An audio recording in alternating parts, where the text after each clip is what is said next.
Carbs, friend or foe? What, you don't know what I'm talking about? These things.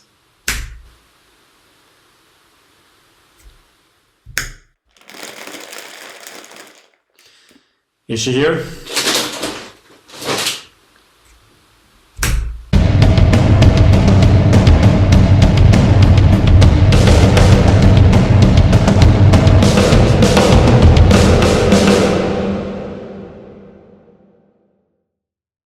Hello and welcome to another video. My name is Alex, I'm a sports science PhD with a doctorate in psychology, and as you can tell, I live in a household where everyone's addicted to carbs. But before we dive into this topic, please like, share, comment below and subscribe to the channel. Please help me to blow up this channel here on YouTube. Thank you.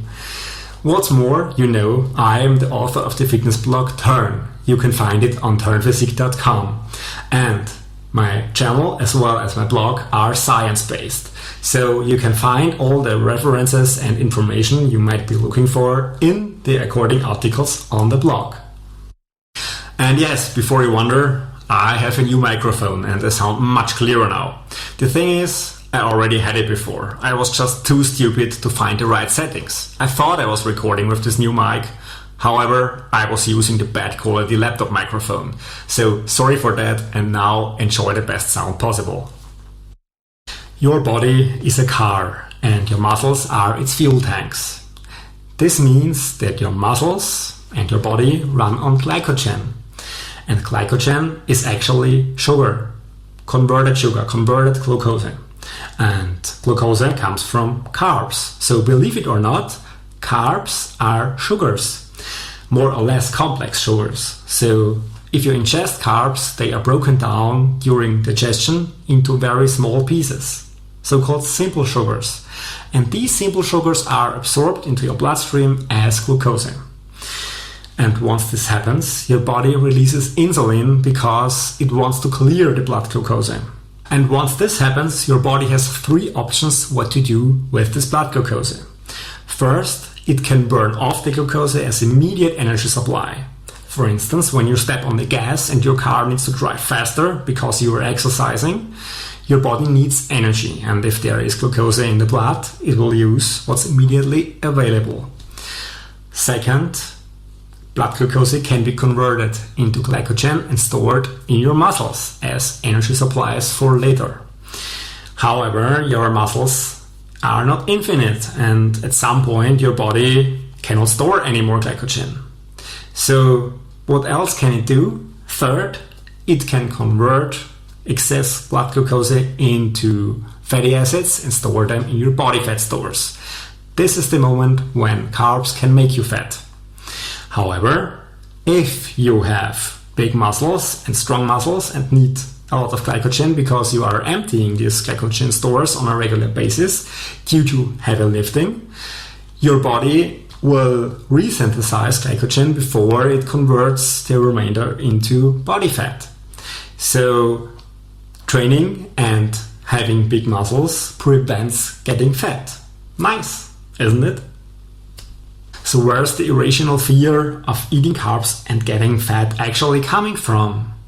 First and foremost, people who aren't exercising or moving a lot have chronically full glycogen stores. This means their muscles are always full of glycogen. And what's more, they don't have a lot of muscle mass, so their stores are pretty small. And if they can't really store glycogen because their stores are full, what will happen? The body transforms all those blood glucose into fatty acids. And these fatty acids are stored in the body fat stores. And if you now fear becoming too big and too muscular, especially as a girl, please trust me. Ask any natural athlete you can find if they ever felt too big. And I'm pretty sure some of them will even start crying if you do this, just because muscle growth is such a slow process. This won't happen. However, muscle growth will benefit you in so many ways, especially in your ability to ingest, digest, and absorb carbs. After all, carbs are a must, at least when it comes to the most efficient route to muscle growth and fat loss, because Once you have a lot of muscles, your body burns a lot more energy, and it can also store a lot more energy. So big muscles mean you can eat a lot of carbs and store a lot of glucose in form of glycogen, which is not converted into fat. And big muscles also help you with burning of more energy, because muscles use a lot of energy just by moving. So even if you are doing nothing lying around, your muscles will burn more energy than your small muscles do now. This is the reason why carbs support your heavy lifting, which supports muscle growth and fat loss. Now let's have a closer look at the science of sugars. As I told you before, carbs are basically sugar. And during digestion, carbs are broken down into simple sugars, so-called monosaccharides. Mono stands for one. Then there's two, of course, so-called disaccharides, which have a double bond. They are a bit more complex than simple sugars. And then there's polysaccharides with more than two bonds. These are more complex and need more time to be digested and broken down.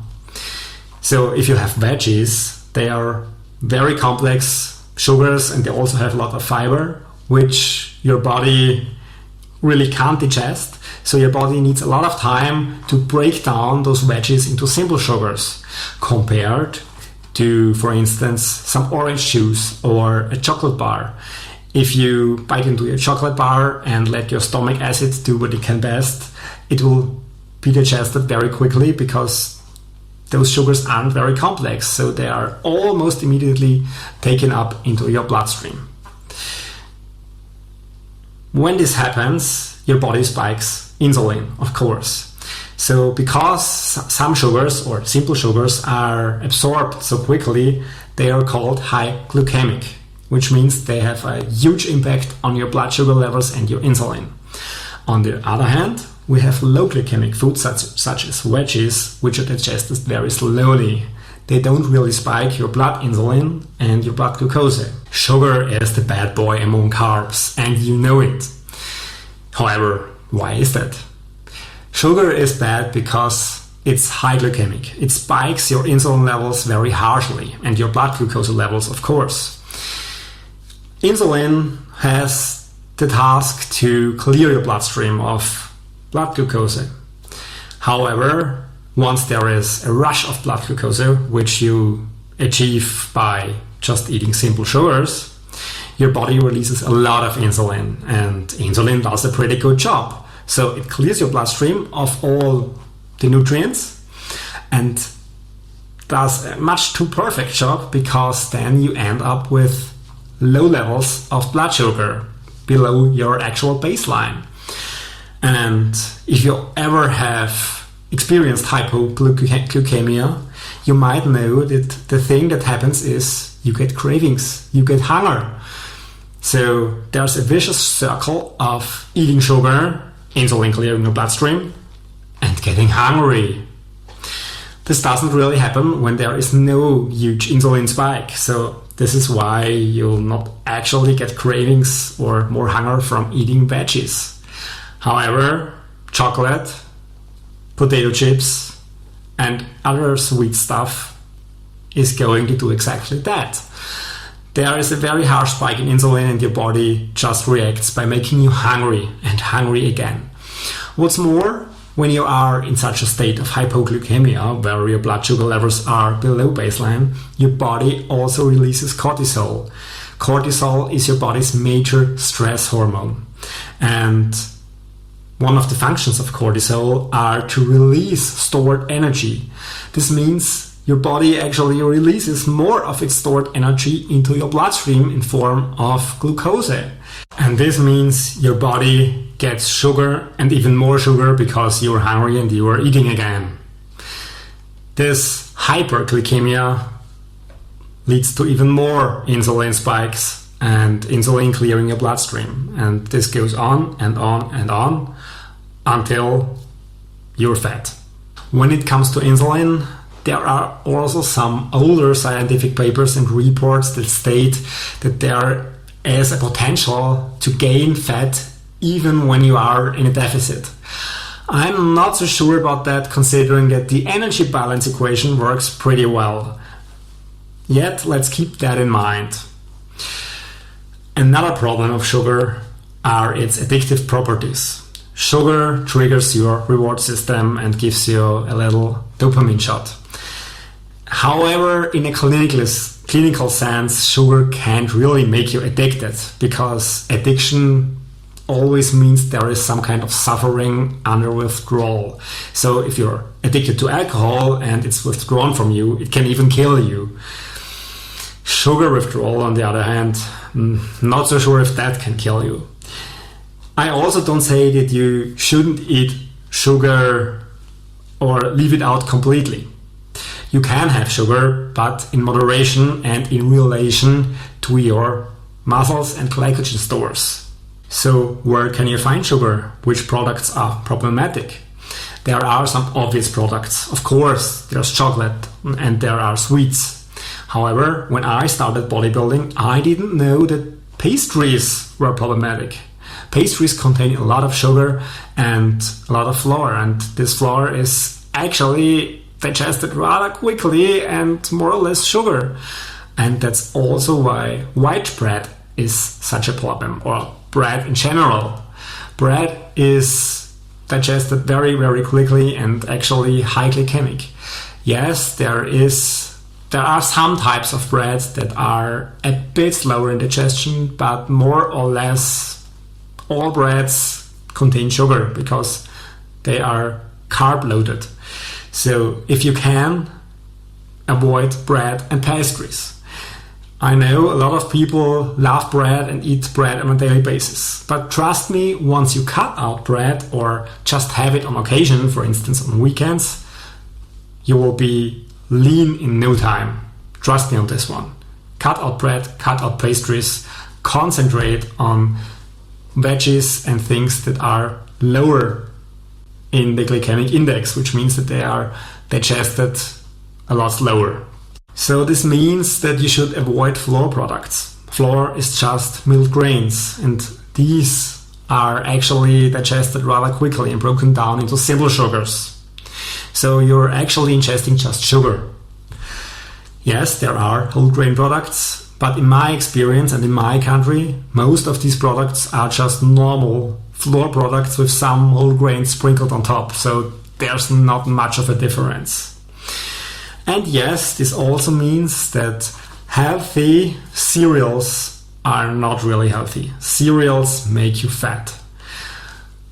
There is a difference between cereals and, for instance, oats. Oats are good for you because they are low glycemic and they contain a lot of protein. However, those cereals you get in the supermarket are not. They are high glycemic and they spike your insulin levels rather quickly because they are just sugar. Some of them even contain more sugar, so not the best choice. Let me quickly summarize. The glycemic index tells you whether a food is quickly or slowly digestible. Avoid those foods that are very quickly digestible, which means sugar and very sugar-loaded foods. So this can be pastries, this can be sweets, and limit those to, let me say, cheat days only. Of course, you can't cheat all the time, every day or every week. At least at the beginning. You can eat more sugar once you have bigger glycogen stores, but save that for later. At the beginning, focus on less sugar just to break those mental bonds between getting sugar rush and getting hungry again. Later, you can add more and more of those foods back into your diet, but at first, please stay away from sugar as much as you can. And when it comes to whole grain products, you can prioritize them over products that are not whole grain. Still, these are milled grains, and most of the time, whole grain products, at least in my country, are not what you think they are. They might be a bit slower digestible, but they're still not as good as just eating veggies. Speaking of veggies, when it comes to veggies, there are also certain types of vegetables you should reduce when you are trying to lose body fat. These are starchy vegetables such as rice and potatoes. Because of their starch contents, they are very energy dense and high glycemic. So you can have them in smaller amounts because they are not as energy dense as pure sugar products. But you should really measure how much of them you are ingesting because of their calorie content. However, there are, of course, other types of veggies you can consume in unlimited amounts. Those are non-starchy vegetables such as broccoli or eggplant or tomatoes or everything else. These veggies can be consumed more or less in unlimited amounts. Of course, calories also count. However, imagine a huge pile of tomatoes here, and this huge pile of tomatoes has a lot of water and almost no calories. So you will be stuffed long before you overdo it with your calories. This is one of the reasons why people often start to wonder how much they actually need to eat when they want to lose body fat as soon as they cut out sugar and add more vegetables. Trust me, you might also be surprised how much food in grams you have to eat just to be in a deficit. As I said in my previous videos, you can't just eat nothing or go into a very, very large deficit because this would be counterproductive. What I have not mentioned before is that there are certain vegetables rich in starches, for instance oatmeal, that are digested very slowly and are low glycemic. This is because they contain a lot of protein. So there are also certain exceptions to the rule when it comes to starches. You can have your oatmeal whenever you want, in which phase you want. You can have it during bulking or during cutting. It will always benefit you because of the protein content and the low glycemic index. After all, this still boils down to the energy balance equation and glycogen storage. So if you are training very hard and you are in a deficit, your glycogen stores are likely to be depleted all the time. So of course you need some starchy carbs in your diet as a fuel source, so you can have rice and potatoes. So just be smart about it and think about calories. Measurement is crucial in this department because you need to know how much energy you ingest, and you're likely to be overdoing things when potatoes and rice are very energy dense. So as long as you watch your calories, you won't add body fat. However, you will have the best workouts of your life because carbs give you the energy you need. And this energy can be derived primarily from starchy carbs because of their higher glycemic index. Tomatoes won't cut it. Trust me on that. What you should know and probably already do is that veggies are a very good source of vitamins and other micronutrients that are essential for your body. What's also full of vitamins and other micronutrients is fruit. However, fruit contains sugar in form of fructose. Compared to glucose, which is converted into glycogen and stored in your muscles and your liver as energy source, fructose can only be stored in your liver. And once those glycogen stores are full, the remainder is converted to body fat. So fruit actually can make you fat pretty fast. So you shouldn't eat as much fruit as you should eat veggies. This means you can have 2 or 3 pieces of food per day if you are rather sedentary, which means 2 apples, 1 banana, or 2 bananas and some strawberries or some other berries. However, if you're active, of course you can have more fruit than that. It's just a rule of thumb because fructose in your blood is still used as energy source. So if you're lifting heavy and in need of energy, this rule does not apply to you, but as a baseline, keep in mind 2 to 3 pieces per day is just fine. To summarize, make starchy veggies and grains such as rice or potatoes the foundation of your calorie set screws. So you can adjust calories up and down just by reducing or increasing the amount of starchy veggies you eat. When it comes to non-starchy veggies, you can theoretically have them in unlimited amounts because they are not very energy dense and they contain a lot of water. Some people say there is no need to measure their calorie content. I would say try it at least, but actually there's no need to, because you cannot really overdo it when it comes to calories with tomatoes or eggplant or zucchini. And then, as a rule of thumb, when it comes to fruits, 1 to 3 or 2 to 3 pieces per day are enough. However, this applies to sedentary folks. So if you are not sedentary in training, you can of course have more. And foods are also different in energy density. So berries are not as energy dense as bananas, for instance, because bananas also contain some starch. After all, I think there's also no need to be very exact with this rule, because you are actually training to get a better body and to build muscle and to lose body fat. So if you just limit your fruit intake, that's fine. So how many carbs should you eat? You know, I'm a data scientist, so I needed to make a graph for you, as always. You can see here that I'm eating around 53% of my total calories from carbs when I'm trying to bulk up and to add body mass and to build muscle. When I'm trying to lose body fat and reduce my body mass, I go down to around 48% of total calories. I personally figured that carbs are for me the best way to adjust calories up and down. I actually should eat a bit more fat when it comes to the science of fat. I told you that 20 to 35% of total calories from fat is ideal, but as you can see in this graph, I'm eating way less. This is just because over the years I found out that carbs are perfect for me to use them as a set screw for calories. Fat doesn't just work the same way for me, because the meals I eat are rather carb based than fat based. I just like it this way. For you, this might mean that you should first figure out how much fat you need, how much protein you need, and then you should fill up the remainder with carbs. This is the same thing as I did. And so you can learn about what works best for you. If fats work better for you, or if carbs work better for you when it comes to adjusting calories up or down. So fat first, protein first, and then just fill up your calories until you reach your calorie goal with carbs.